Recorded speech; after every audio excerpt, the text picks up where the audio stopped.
Hi, Victoria. Hi. How are you doing today? Good, how are you? I'm doing pretty well. So, last time you came in, we were discussing your plans for the future, and you had mentioned how you are looking to go to graduate school after graduating with your bachelor's degree in liberal arts. Mm-hmm. But you were unsure of where you wanted to take that degree, where you wanted to go to grad school, where you wanted to focus on, and where you wanted to eventually lead to your future career. Mm-hmm.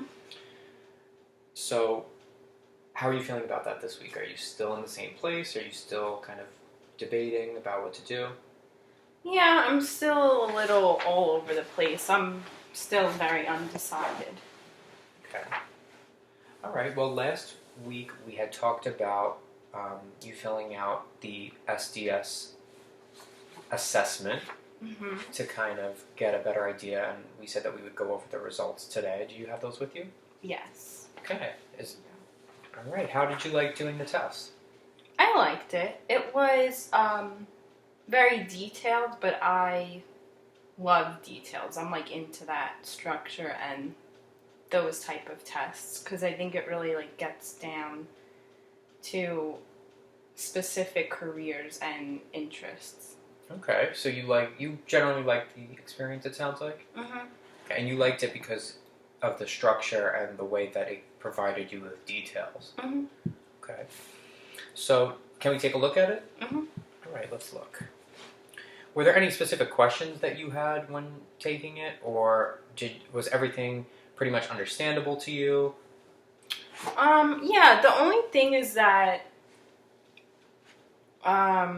I think that there was an option that said unsure or not sure. Mm.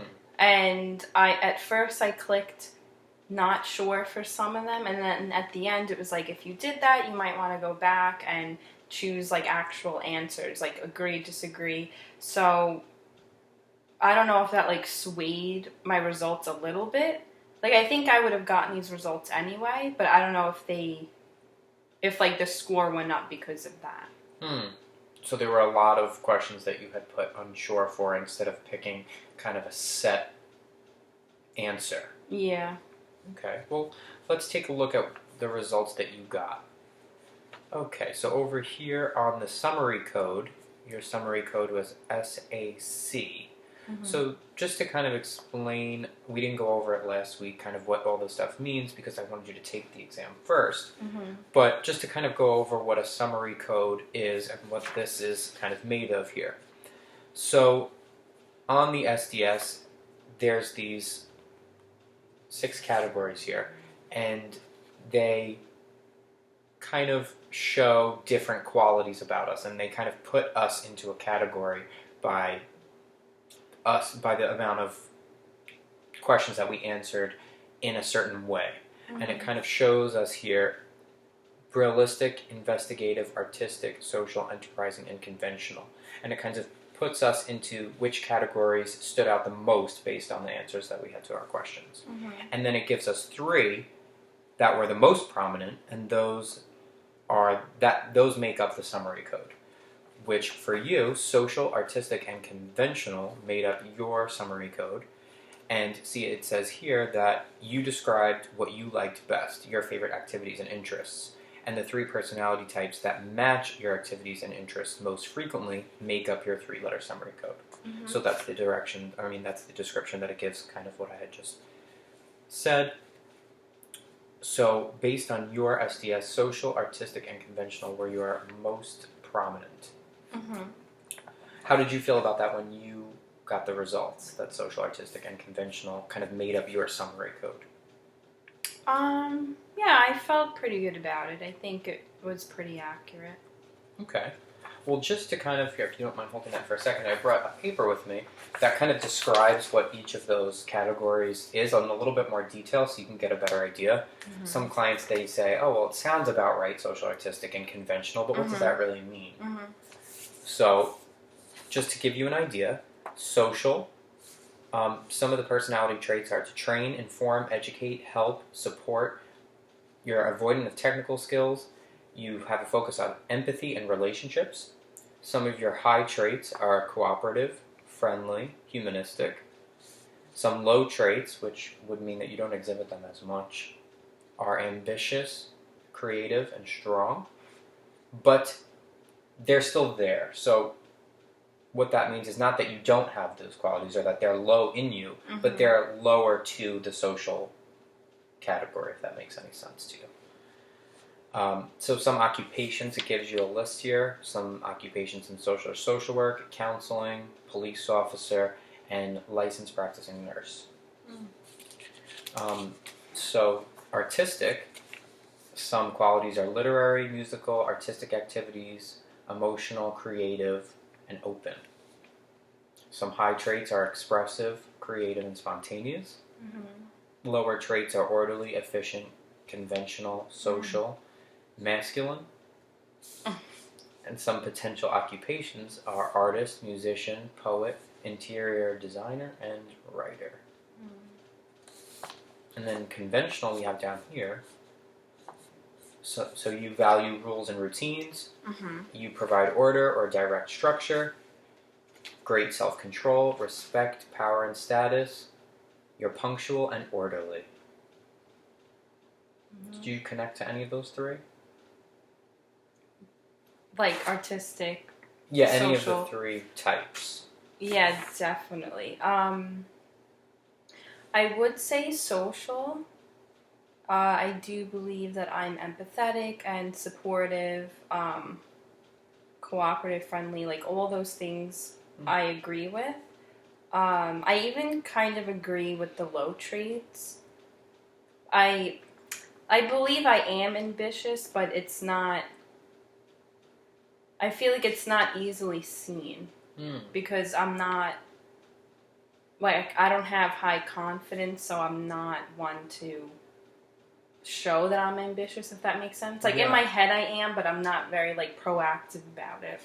Does that make sense? Yeah, absolutely. So you feel like you have it as kind of an underlying quality about yourself, but it's not so much on the surface. Yeah. And so you pretty much picked up on exactly what low traits versus high traits mean, in the sense that they're there, but it may not be very much on the surface or as prominent as maybe some of the high traits. So it seems like you connect with that one.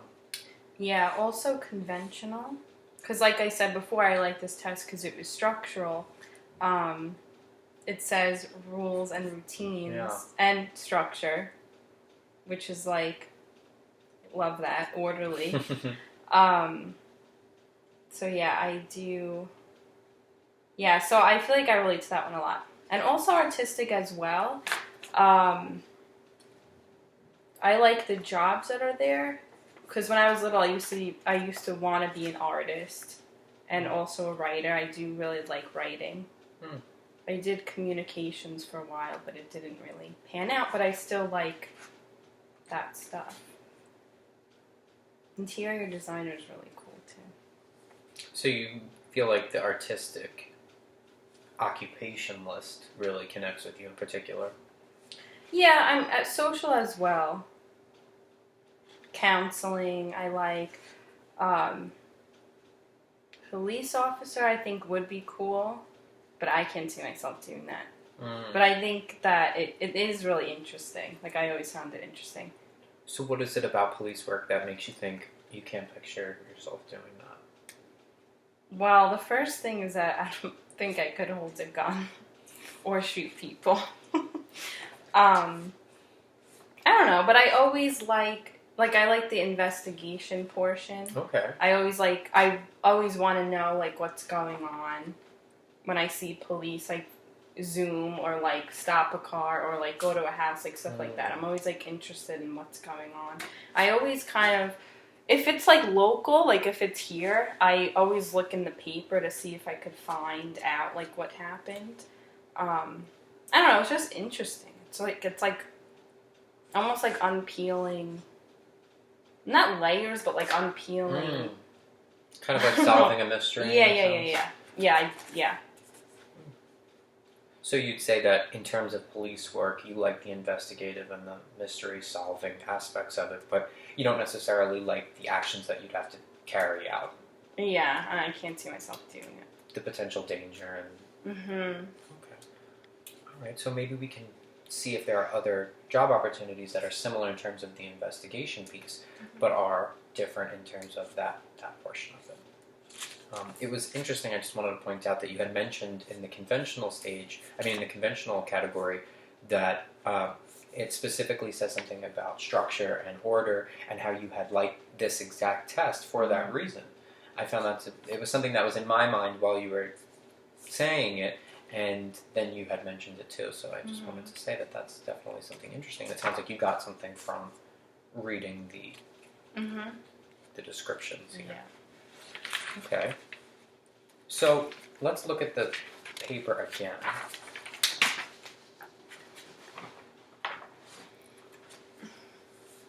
So now, the next portion of the exam was the occupation list, where they gave a number of occupations that fit your summary code. So that means that the occupation encompasses all three or some combination of the three traits that are prominent in your summary code. Also, it shows them, if you see here, the codes are in different orders. So it shows with the most prominent being first. So yours was social as the most prominent, artistic as second, and conventional as third. So your code was SAC. Although this first job here, which was artist or police officer,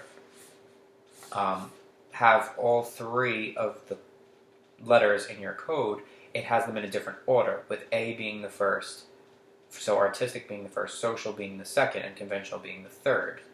Whereas if you look down here at licensed practicing nurse, it has the same three letters as your summary code, but exactly in the order that it is for you. So according to this assessment, the licensed practicing nurse might be more fitting for you in terms of your assessment than an artist or a police officer. What do you think about that?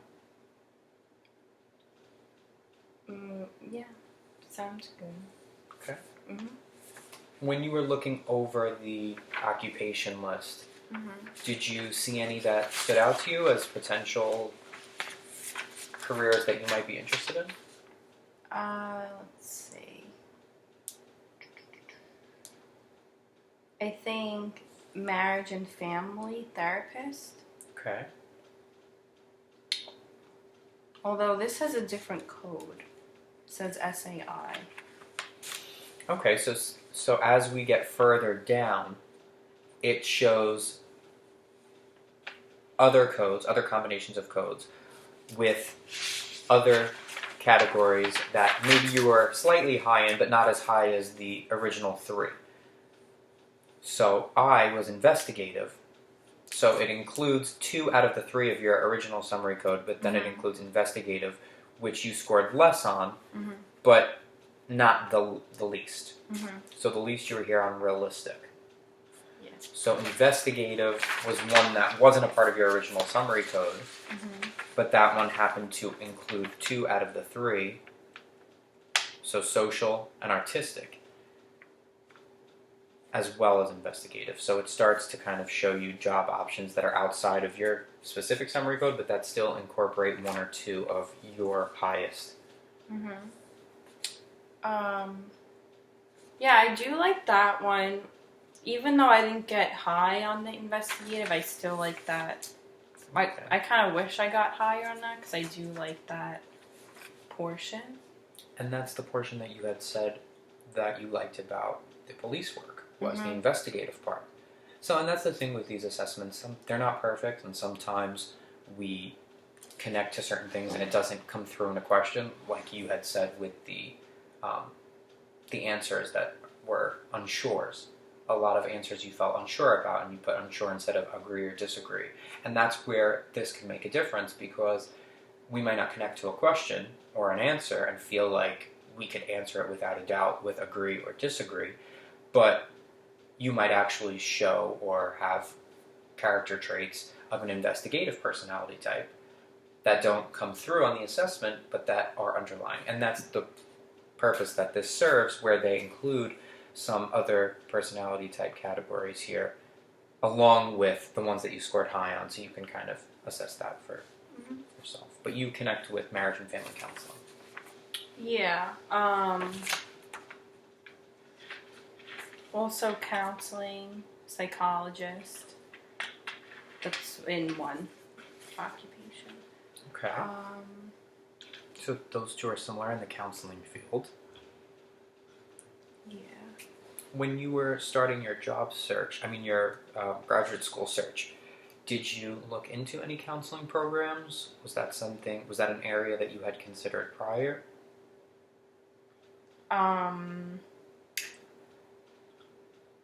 No. Well, I had taken psych classes in high school and college, but I remember high school I didn't really like psychology. I think because the teacher was like really hard, so like I didn't really do well in the classes. College I liked it, but I never really thought of doing it afterwards. I took like those classes, I took education classes, I took like a lot of classes to try to figure out what I wanted to do. I did like psych, but I never had the thought, oh, maybe I should continue this after I graduate.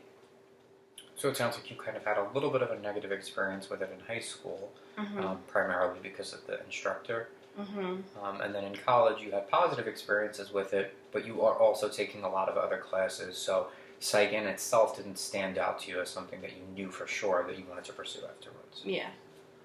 Okay. How about you said you took some education classes?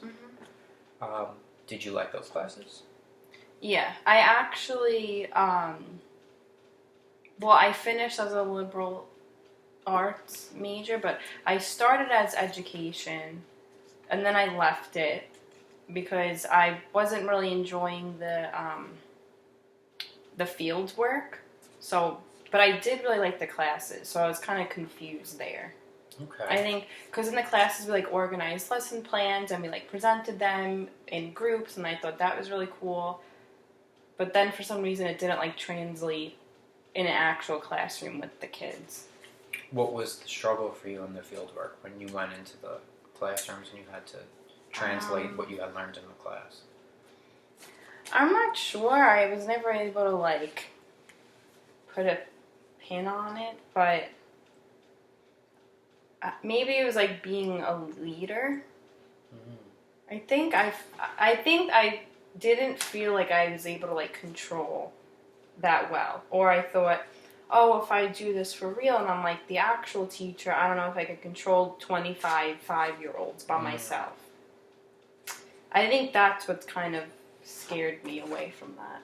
So the fact that you had to be kind of in charge of a large number of children, students that were younger, was a little bit overwhelming for you, it sounds like. Yeah. Okay. When I did small groups with the little kids, I liked that better.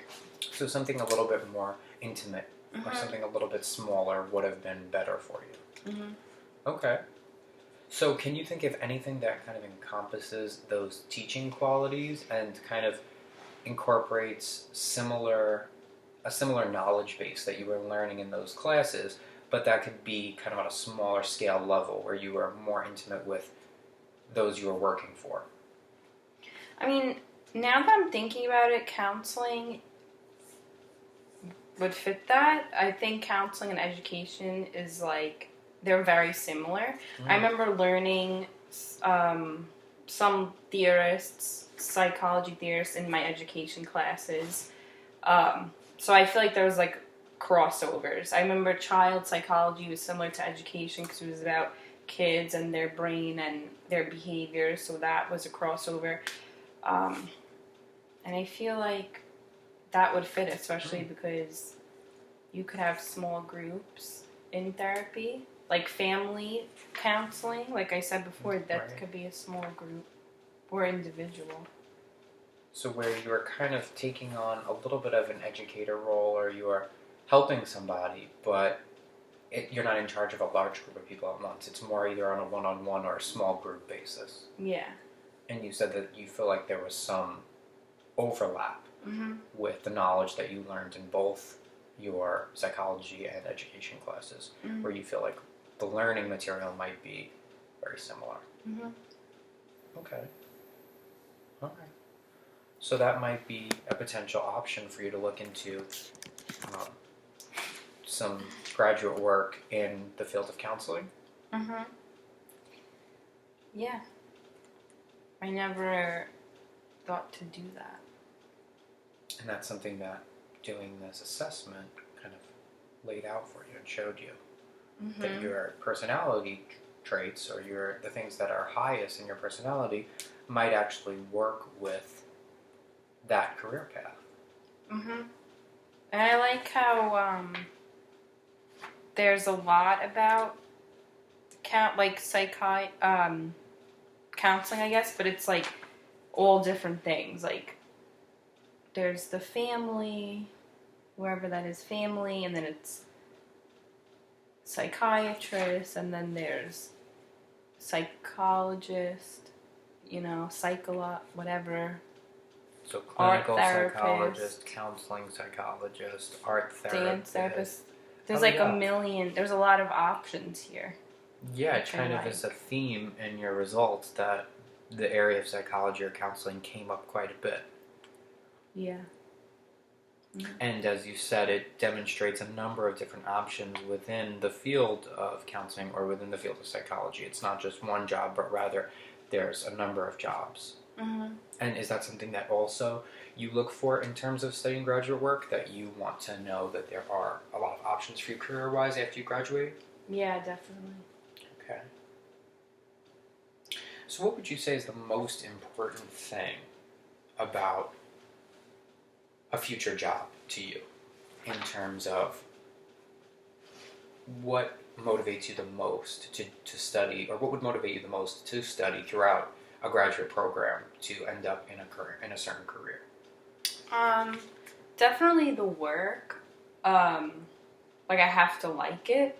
I don't want to be somewhere where I don't enjoy what I'm doing, because then I feel like it's like a waste of time, kind of. So I feel like if I enjoy what I'm doing, I enjoy the people there, I enjoy the subject, the material, like stuff like that. Okay. Yeah. So, I mean, that's why I'm glad that desk jobs didn't fall on here, because that's something that I can't do. Like, I can't just sit down at a desk for hours and hours, because I don't like that. But I feel like these jobs are very, like, broad. Like, counseling's, like, very different, and you get, like, different cases all the time, and I feel like I do like the subject of psychology, and I'm interested in people and helping them, and hearing what they have to say. Kind of ties into the investigative piece with the police work. Yeah, that's what I was and thinking the marriage too. counseling that I said before. Yeah.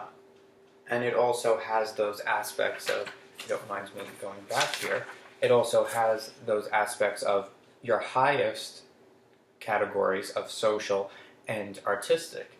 Mm-hmm. Those two are your highest on here, and it kind of, counseling was one of the first ones mentioned on our list of social jobs. Mm-hmm. And in terms of artistic, the fact that things like art therapy are available, and even just counseling in general incorporates artistic qualities. Yeah. To begin with. Mm-hmm. Okay. Now I just want to take a look at one more thing on here, which is your daydream occupations, which helps to see what you were thinking before you took the assessment, because it had you make a decision about your potential career based on what you were thinking, like a daydream about what you wanted for your future. Yeah. And things that you had entered here were counseling psychology, art therapist, marriage and family therapist, an elementary school teacher, and a kindergarten teacher. So these were the things that you were thinking about prior to taking the assessment, or during the assessment, rather. And it shows that your summary code, social, artistic, and conventional, was similar to the code, very similar to the aspirations summary code, which was based on your daydream occupations. Your daydream occupations were social, artistic, and investigative. which coincidentally is what you had described here today, even without looking at this. Mm-hmm. What do you make of Yeah. that? I mean, I don't know. I think that's pretty interesting, actually. Because I think out of all the codes, S, A, C, and I are what I fit into most. So I like that the summary, both my summaries are all those codes. And the jobs that I picked out on the list fit into both of those. So, I don't know. And it's funny that the teacher. Well, I put teacher because that was what I wanted to be when I was little. I was kind of stuck with the daydream occupations because I didn't want to put what I wanted to be, like all the things I wanted to be when I was little, because those are sometimes unrealistic. But teacher was semi-recent because I was in college, like doing that work. So it's funny that those codes like don't fit in my codes that I want. And it's interesting how you had said that the counseling wasn't something that you considered until you sat down to take this assessment, and those codes match more so with your summary code on the assessment than the teaching jobs do, which were SEC and SAE. Yep, that's true.